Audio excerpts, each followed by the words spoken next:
நான் இப்போ சொல்லப் போகிறது கதை இல்லை, உண்மையால் நடந்த விஷயம். ஒரு அழகான குடும்பம். அதில் அண்ணன், தங்கச்சி ரொம்ப பாசமாக இருப்பாங்க.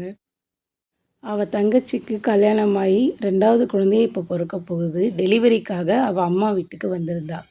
முதல் குழந்தை பிறக்கும்போதும் அப்படி தான் ஹாஸ்பிட்டலில் அவங்க அண்ணன் கூடவே இருந்து, குழந்தை பிறந்ததுக்கப்புறம் ரொம்ப சந்தோஷமாக அந்த குழந்தைக்கு பெட்டு வாங்குறது, ட்ரெஸ் வாங்குறதுன்னு ரொம்ப ரொம்ப சந்தோஷமாக பார்த்து பார்த்து செஞ்சான் அந்த குழந்தைக்கு.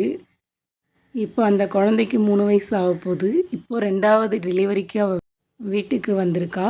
அப்போ எல்லாரும் சொன்னாங்க வீட்டில், இப்போ 2வது பெண் குழந்தை தான் பொறக்கணும். ரொம்ப ஆசை பெண் குழந்தைனா எல்லாருக்குமே. முக்கியமாக அவங்க அண்ணனுக்கு. அவள் தங்கச்சிக்கிட்ட சொல்லிகிட்டே இருப்பான், உனக்கு இப்போ பெண் குழந்தை தான் பொறக்கணும். தாய்மாமன் சீர்லாம் நான் ரொம்ப நல்லா பண்ணணும் அப்படின்னு ரொம்ப ஆசை அவனுக்கு அதெல்லாம். சரியாக 1 மாதம் இருக்கும் டெலிவரி டைமுக்கு. அந்த நேரத்தில் அவளோட அண்ணன் வந்து ஒரு விபத்தில் இறந்து போயிடுறான். குடும்பமே நிலகுலைஞ்சு போயிடுது. யார் முகத்துலையும் எந்த சந்தோஷமும் கிடையாது. இதுவரையும் பேப்பரில், நியூஸில் மட்டுமே கேள்விப்பட்டிருப்போம். ஆனால் இது நம்ம குடும்பத்தில் நம்ம அண்ணனுக்கே நடந்திருக்கேன்னு சொல்லிட்டு குடும்பமே எல்லாரும் சோகத்தில் மூழ்கி போகிறாங்க. இந்த நேரத்தில் அவள் தங்கச்சிக்கு குழந்தையும் பிறக்குது. அவங்க அண்ணன் ஆசைப்பட்ட மாதிரி பெண் குழந்தை பிறக்குது. ஆனால் இப்போது அதை பார்க்க அவன் இல்லை. குழந்தையோட வீட்டுக்கு வராங்க அவங்க. அது பழைய காலத்து வீடு அப்படின்றதுனால அவங்களுக்கு பாத்ரூம்லாம் பின்பக்கமாக தான் இருக்கும் அவங்களுக்கு. ஒரு நாள் நைட்டு வந்து 1 மணி இருக்கும். அப்போ வந்து அவங்க அம்மாவை எழுப்புறா. பின்பக்கமாக போகிறாங்க. போயிட்டு பாத்ரூம் போயிட்டு வீட்டுக்குள்ளே வரும்போது வாசப்படி தாண்டி கால் வைக்கிறா. அப்போ வந்து அவளுக்கு ஏதோ ஃபீல் ஆகுது. ஏதோ என்னவோ இருக்கு தோணுது. சரின்னு வந்துடுறாங்க. கதவை தாப்பால் போட்டு வந்து படுத்துக்கிறாங்க. கட்டில் மேலே அவளும் பாப்பாவும் இருக்கான். கீழே வந்து அவங்க அம்மா, அவங்க அப்பா, முதல் குழந்தை இருக்குது. டைம் இப்போது 1:15 ஆகுது. திடீர்னு ஜன்னல்லேருந்து ஒரு குரல் கேட்குது. அவங்க அண்ணன் அவளை பேர் சொல்லி கூப்பிட்றான்.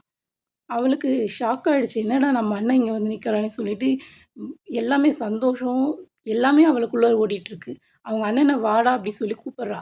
அப்போ கூப்பிடும்போது அடுத்த நிமிஷம் அவங்க அண்ணன் அந்த குழந்தை பக்கத்தில் உட்காந்துட்ருக்கிறான். அந்த குழந்தைய கொஞ்சிகிட்ருக்கிறான். அப்போ அவனோட முகத்தில் அவ்வளோ தேஜஸ் அவ்வளோ அப்படி இருக்குது. அவன் சிரித்த முகமாக இருக்கிறான். அவள் வந்து கேட்கணும்னு நினைக்கிறா. அவள் அழுதுகிட்டே இருக்கிறா அவள் தங்கச்சி. ஏன்டா இப்படி எங்களை விட்டுட்டு போயிட்ட? நீ இப்போ எங்கே இருக்கிற? என்ன பண்ணுற? எத்தையோ அவள் அழுதுகிட்டே ரொம்ப அழுதுகிட்டே கேட்குறா. ஆனால் அவள் சவுண்டு வரல. அவள் கேட்குறா. அவன் எதுவுமே பதில் சொல்லலை. சிரிச்சுட்டே அந்த குழந்தைய மட்டும் கொஞ்சிகிட்ருக்கிறான். நான் பேசுகிறது அப்புறம் சைகையிலே காமிக்கிறேன். "நீ எப்படிடா இருக்க? ஏன்டா எங்களை விட்டு போன? என்னடா ஆச்சு உனக்கு?" அப்படின்னு திருப்பியும் அழுதுனே அவள் கேட்கறதுக்கு தோணுது அவளுக்கு. ஆனால் வாய்ஸ் வரல அவளுக்கு. சவுண்டு வரல. சரி நம்மளால தான் கேட்க முடியலையே. நம்ம கீழே படுத்துற அப்பா, அம்மா யாரையானா எழுப்பலாம் அப்படி சொல்லிட்டு அவள் திரும்பி பார்க்குறா அவள். திரும்பி பார்த்து யாரைனா எழுப்ப சொல்லலான்னு திரும்பி பார்த்தா, அந்த திரும்பி பார்க்க அந்த இடத்துல யாருமே இல்ல. அவ மட்டும் தான் இருக்கா.